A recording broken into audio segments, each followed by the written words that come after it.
अस्सलाम वालेकुम स्टूडेंट्स। आज के वीडियो लेक्चर में हम फंक्शनल एनालिसिस के एक टॉपिक मैट्रिक स्पेस को स्टार्ट करेंगे। अरविंद क्रेजिन की बुक से हम करेंगे इसको। ये हमारा फर्स्ट टॉपिक है फंक्शनल एनालिसिस का। हम मज़ीद इस पर वीडियो लेक्चर बनाते जाएंगे। अब तो सबसे पहले हम समझने की कोशिश करते हैं कि मैट्रिक स्पेस हमारे पास क्या होता है, इसकी डेफिनेशन क्या है। इसके हम डेफिनेशन को देखेंगे, फिर इसके एग्जाम्स और एग्जांपल्स को भी नेक्स्ट देखेंगे। हम सबसे पहले इसकी डेफिनेशन को देखते हैं। इसकी डेफिनेशन हमारे पास क्या है स्टूडेंट्स। इसकी डेफिनेशन हमारे पास कुछ ऐसी है कि let x be a non empty set. X आपके पास कोई नॉन एम्प्टी सेट है and R is a set of real numbers. R कोई आपके पास सेट ऑफ रियल नंबर्स है। देन द फंक्शन, अगर कोई एक्स नॉन एम्प्टी सेट है और आपके पास सेट ऑफ रियल नंबर्स है तो एक फंक्शन डिफाइन होगा जिसको हम डी कहते हैं। एक फंक्शन डी डिफाइन हो रहा है यहाँ पे, जो कि एक्स क्रॉस एक्स, ये जो एक्स हमने लिया था नॉन एम्प्टी सेट, इसका क्रॉस इसी के साथ जब हम लेंगे एक्स क्रॉस एक्स करेंगे और उसका जो कोऑर्डिनेट हमारे पास आएगा वो आर होगा, राइट। मतलब आप जब कोई फंक्शन डिफाइन करते हैं,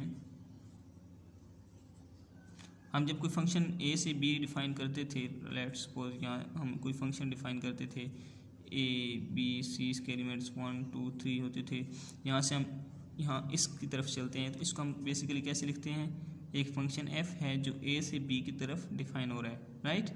तो इस तरह इस चीज़ को हम कह सकते हैं कि जब हम ये बात करते हैं कि यहाँ पे एक्स क्रॉस एक्स एलिमेंट्स होंगे, राइट। यहाँ पे हमारे पास एक्स क्रॉस एक्स एलिमेंट होंगे और यहाँ पे हमारे पास क्या होगा, रियल सेट के एलिमेंट्स होंगे, राइट। तो ये जो हम फंक्शन डिफाइन करते हैं डी, इसको हम मैट्रिक कहेंगे कब, जब ये कुछ एक्सियम्स को सेटिस्फाई करेगा। वो एक्सियम्स कौन से होंगे हमारे पास, वो एक्सियम्स हमारे पास 4 एक्सियम्स हैं जिनको हम M1, क्योंकि हम मैट्रिक स्पेस को डिफाइन करें तो M1 M2 M3 and M4 check करेंगे। M1 हमारे पास पहला एक्सियम है जिसको हम क्या कहते हैं कि हमारे पास जो ये D है ये हमारे पास इज़ रियल वैल्यूड होना चाहिए, रियल वैल्यू होनी चाहिए, कम्प्लेक्स वैल्यू नहीं होनी चाहिए। सेकंड थिंग क्या है, ये फाइनाइट होना चाहिए and the third thing is ये नॉन नेगेटिव होना चाहिए फर्स्ट एग्जाम के अंदर। अब इसको हम सिंप्लीफाइड फॉर्म के अंदर अगर लिखना चाहें तो हम इसको लिख सकते हैं कि जो D है at x y is greater equal 0। अब ये पॉजिटिव भी है, फाइनाइट भी है क्योंकि ग्रेटर इक्वल आ गया है, ठीक है, हमें पता चल गया है इसकी इनफाइनाइट नहीं है ये, और ये रियल वैल्यू भी होगा। और ये जो एक्स वाई हैं और जी जो हैं ये पॉइंट बिलोंग करेंगे एक्स से। एक्स क्या है हमारे पास, एक नॉन एम्प्टी सेट है, राइट। ये हमारे पास M1 हो गया।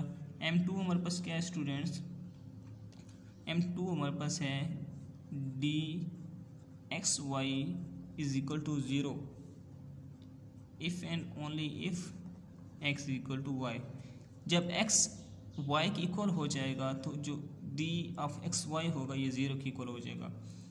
मीन के अगर अब बस कोई ऐसी कंडीशन बन जाती है तो ये 0 की इक्वल हो जाएगा। अब देखें एक्स वाई की इक्वल हो गए, राइट।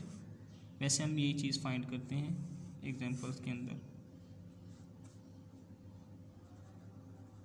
राइट।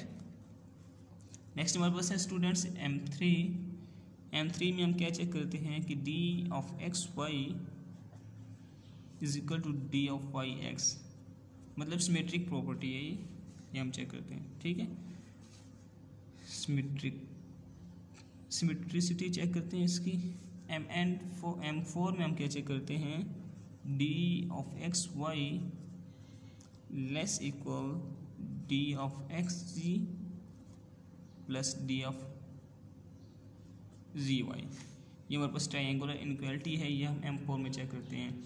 इसमें आपने ये बात हमेशा याद रखनी है कि ये एक्स वाई है ना, एक्स फर्स्ट एलिमेंट है, वाई सेकंड एलिमेंट है। तो यहाँ पे फर्स्ट एलिमेंट फर्स्ट में और सेकंड एलिमेंट लास्ट में मस्ट होना चाहिए, ठीक है। ये आप इसको वाई जी की कंडीशन ना हो बल्कि जी वाई होना चाहिए, ठीक है। तो ये हमारे पास 4 कंडीशन अगर ये सेटिस्फाई करता है तो then the pair XD is called metric space. हमारे पास ये जो पेयर है एक्स डी, ये मीट्रिक स्पेस कहलाएगा। आपको याद होगा जब हम टोपोलॉजिकल स्पेस की बात करते थे तो हम कहते थे कि एक्स स्टार जो है ये टोपोलॉजिकल स्पेस होता है, ठीक है, टोपोलॉजिकल स्पेस होता है कब, जब एक्स हमारे पास कोई सेट होता था नॉन एम्प्टी और इस पर हम एक टोपोलॉजी डिफाइन करते थे, कोई टोपोलॉजी बनाते थे। अगर वो टोपोलॉजी डिफाइन कर जाती थी तो हम इसको एक्स स्टार को एक टोपोलॉजिकल स्पेस कहते थे। इसी तरह एक्स हमारे पास एक नॉन एम्प्टी सेट है जिस पे हम कुछ डी ड्राइव कर रहे हैं, ठीक है, D x y greater equal to, अगर ये एक्सियम इसके सेटिस्फाई कर जाते हैं तो हम इस पेयर को क्या कहते हैं कि ये पेयर हमारे पास क्या है, मीट्रिक स्पेस है, राइट। आज की वीडियो लेक्चर के अंदर हमने जस्ट इसकी डेफिनेशन को समझा है। नेक्स्ट लेक्चर के अंदर हम इसका एक आध एग्जाम्पल को भी समझेंगे जिससे ये बात मज़ीद एलाबोरेट हो जाएगी।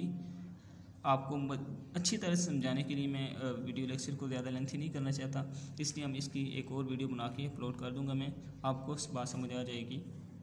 तो इसकी डेफिनेशन बिल्कुल सिंपल सी है। अगर आपको कोई बात समझना है तो आप कमेंट बॉक्स के अंदर पूछ सकते हैं। आज के लिए इतना ही काफ़ी है। अल्लाह हाफिज़।